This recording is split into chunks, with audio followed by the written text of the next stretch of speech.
Hello, everybody, and welcome to the Glory Reds podcast. It's your boy, Don Benito. Yes, I am back.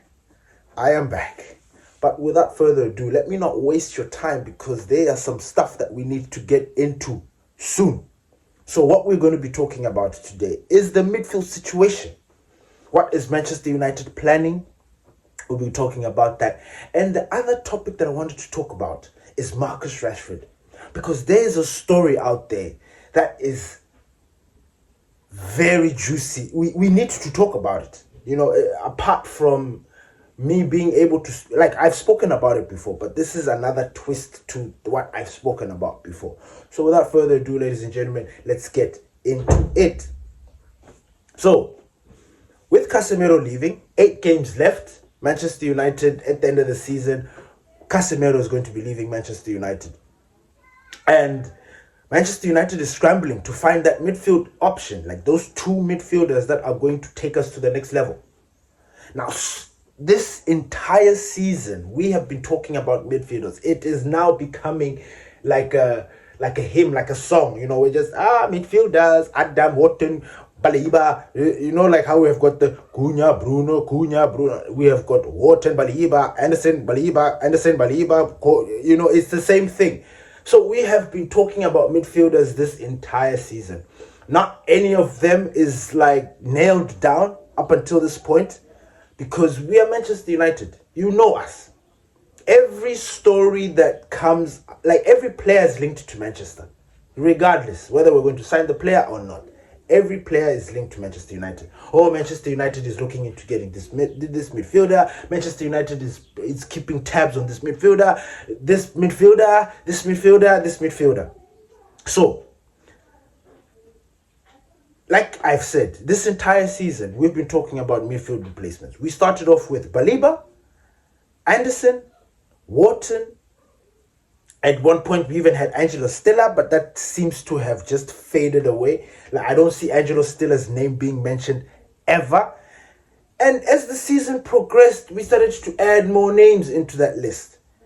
We added Sandro Tonali. Then we added Bruno Guimaraes. Now, those ones seem like they're also sort of positive.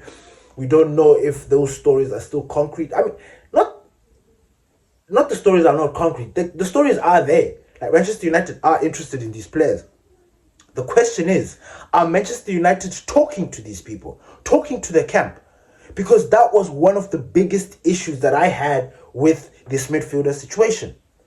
We are linked. For example, Elliot Anderson. There are so many reports out there about Elliot Anderson picking Man City over Manchester United. And you know how City work. City are not champions, but they are a team that get players that they want. They don't waste time when it comes to signing midfielders. And apparently Elliot Anderson has chosen them. I've seen numerous stories about Elliot Anderson choosing them. Now, you add that with Manchester United not even communicating with Elliot Anderson's camp. There isn't yet any concrete evidence that shows that Manchester United have actually made a move on Elliot Anderson. That has made me feel concerned for a very, very long time. Because it's okay, it's all well and good to say that you want this player. But are you putting the right moves? Are you starting to speak to his camp? Are you trying to hint? Is there, like Cunha and Mbeumo, we knew that these players wanted to come to Manchester United before they arrived, especially Cunha. We knew about Cunha before the season ended. We knew that this guy was going to sign for Manchester United. There was that hint. We're not getting that hint with Elliot Anderson. Baliba, we all know that Brighton are going to slap a hefty price on him. To make matters worse, he has not been performing particularly well this season. I mean, he did well in the African Cup of Nations, but in the Premier League, it seems to be going up and down. And that has voiced some concerns for the United fan base. And I don't know if it is if the United hierarchy actually concerned about that. I actually think they shouldn't be, because Baliba, as long as he signs for Manchester United, or when he does, you see a different Baliba. He's going to change. I think he's holding out on that move to Manchester. Not that he's holding out his performances. No, I just feel like he was messed up. Like the allure to come to Manchester United, and then that deal falling through just caused confusion in his head. So I don't think it is like that. But he's somebody that I think Manchester United should really, really look at. If you consider what we want to do with our midfield. Adam Wharton, there hasn't been really any concrete evidence that Manchester United are pushing for him. The last time I saw is that Real Madrid were looking at him, and that looked like something that they were really keen on doing. So I don't know about that. So all these midfield options that we have been linked with, there isn't any concrete evidence that Manchester United are moving in for these guys. It's all talk. It's all paper talk. It's like what Pastor D always says. He's like, look, I'll believe it when I see the player holding the shirt. Rightfully so. Rightfully so. So we are in this predicament where there's so many. Now you add Sandro Tonali, who, by the way, has been absolutely amazing for Newcastle this season, especially in these past couple of games that we've seen him play. He's been one of the standout performances. Even against us, he was all over the pitch. He was doing the things that we need him to do. His audition for us was spectacular. So I'm sitting here thinking to myself, okay, and then we've got Bruno Guimaraes. Bruno Guimaraes, who apparently Casemiro has said, look, he is the guy, he's stamped his approval. Now, Casemiro has given another approval to another player. Another fellow Brazilian. Now, Joao Gomes from Wolves is another player that Casemiro has said, look, I believe this guy is a good successor to Manchester United. And I'm thinking to myself, look, you know, I get it. Joao Gomes is a player that we should be getting. Like, we've spoken about Joao Gomes for a while now. Like, he's been linked to us. This is not the first time he's been linked to us. But the way it is coming now, it's like, oh, no, Casemiro has stamped his approval and said that, no, he is the rightful successor to his heir, to his throne, blah, blah, blah. And I'm thinking to myself, wait, okay, I get that Casemiro is approving this. But what about the Manchester United hierarchy? What's their stance on this player? Because you look at how these are the kind of signings that we need to make. I get that there are players like Anderson and all these players that are 100 million or whatever that we need to get. But these are also players that we could do. These are the kind of signings that I would like to see Manchester United do. The player is good. Don't get me wrong. The player is absolutely good. And then you look at the price of the player. 35 M's. This deal kind of reminds me of McAllister moving from Brighton to Liverpool. Or which other player? You know, one of those good deals, and then we ask ourselves, why didn't they do that move? Or man, I'm trying to think of a deal that happened that was so cheap, and we just sat there scratching our balls, thinking to ourselves, why didn't we do such a deal?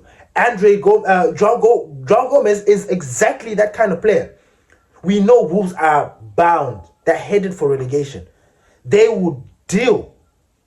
They would like to do with that cash. 35 M's is the price that these guys are mentioning about Joao Gomes. And I'm thinking to myself, if Manchester United fumble this, I just don't know what they want. The player fits all the criteria. First of all, he's 25. Manchester United do not want to sign players over 25. Blah, blah, blah. He's Premier League proven. He's coming from Fluminense. Like, Brazil is the home for defensive midfielders, combative midfielders. That is where they are bred, and defenders. That is where all these top-notch defenders are bred. South America. So he fits all the bills, and he's played in the Premier League. Why not go for this deal? Why not make it permanent? Why not do what they did with Cunha and make sure that they get this player? 35 M's is change for Manchester United. I think it shouldn't even be part of the budget. I think they can find 35 M somehow and buy this player and make sure that we are good, because he's going to be an absolutely pivotal and significant addition to our squad. He is.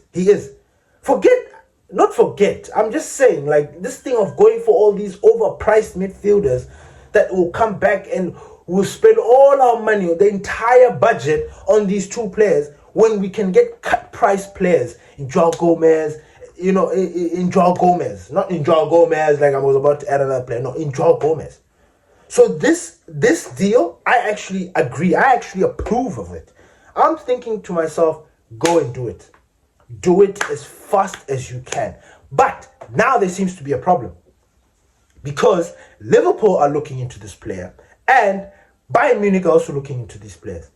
Every other club outside except Manchester United, they make signings, such cheap signings. And these players go out there to go and do amazing things for them. We have missed the boat on that. We have been the club that overpays for players who come back and just become nonsense in the club. I'm not saying that Joao Gomes is going to be like that, but I'm just saying that we have always missed out on these players that are cheap, that could actually help the team in a very significant way. Because when I look at our midfield right now, we absolutely need Joao Gomes. I mean, we need two more, because I do not trust Kobe. I do not trust Manu Ogate. I'm sorry. I don't. And I don't trust them as those guys to take us to... That's not a winning Premier League midfield. It is not. Kobe, Manu and Ugarte? Nah. It is not. So we need to really, really invest in the midfield this season. This coming summer. We need to. Now, obviously, they've said that they're going to get two. But if they can get Joao Gomes and then add another two, I think I'll be very comfortable. I know it will not happen because they've said two. But Joao Gomes shouldn't... man. Manchester United need to move on this deal fast, because every other club does this. They go out there cheap like that. We're going to be thinking to ourselves, he'll be playing in the Champions League. We'll be watching him do his thing. And we're thinking to ourselves, why didn't we make this signing? Just like McAllister when he moved from Brighton to Liverpool. We sat there scratching our balls thinking to ourselves, why didn't we do this move? Why didn't we do this deal? He's already gone. He went there to help Liverpool win the title.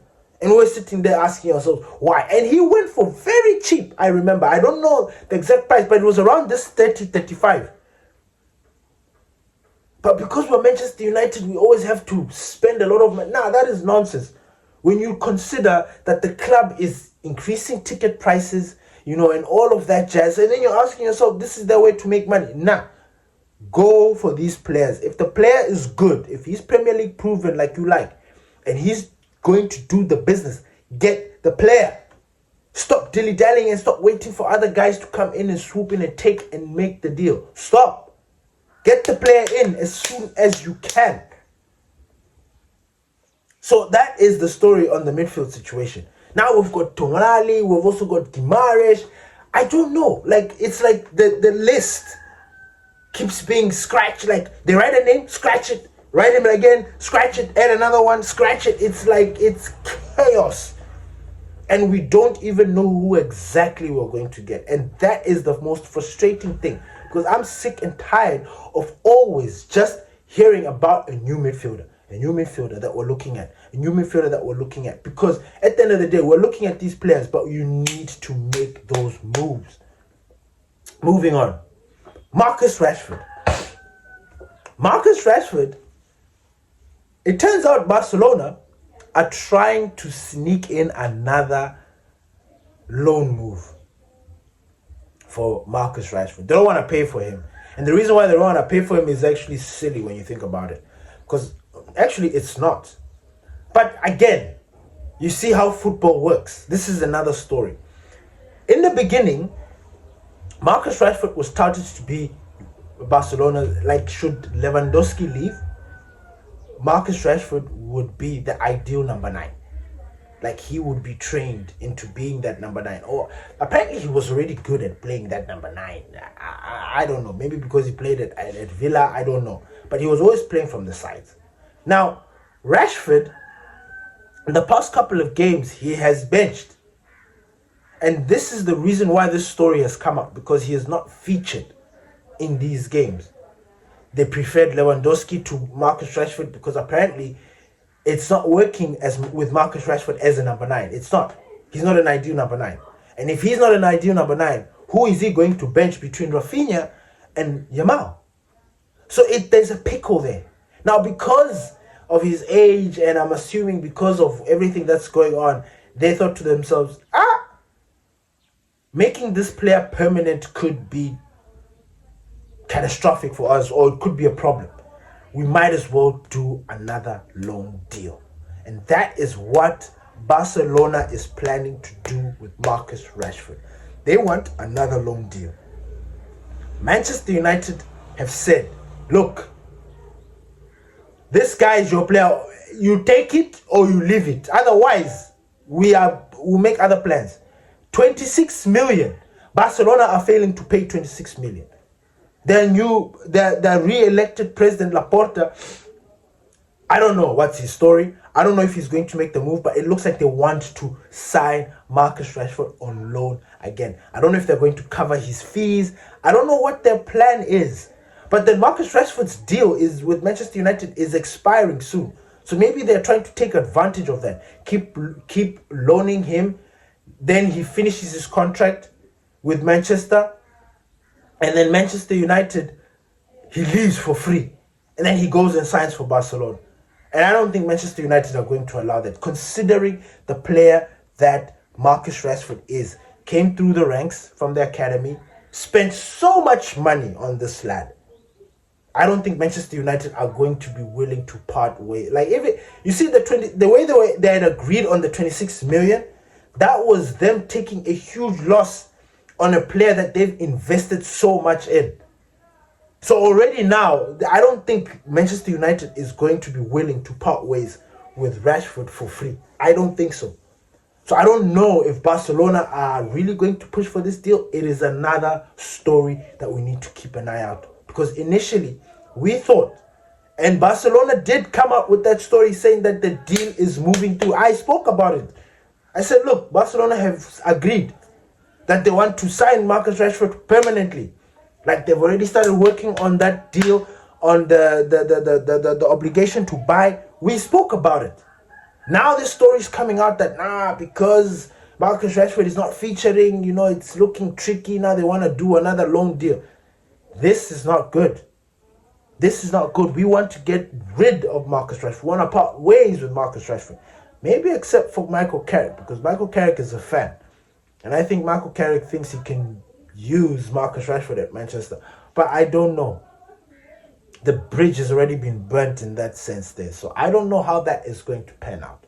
So what do you guys think, ladies and gentlemen? Who, first of all, is the ideal midfielder for Manchester United? Who are the two ideal midfielders that you would like to see at Manchester in the summer? Please leave your comments down below. And this Marcus Rashford situation, do you think that he is going to come back to Manchester? Or do you think, do you think that Marcus Rashford will leave Manchester on a free? Or will Manchester United manage to get a fee for him? Please leave your comment down in the comment section. Thank you, everybody, for listening to the Glory Reds podcast. Peace.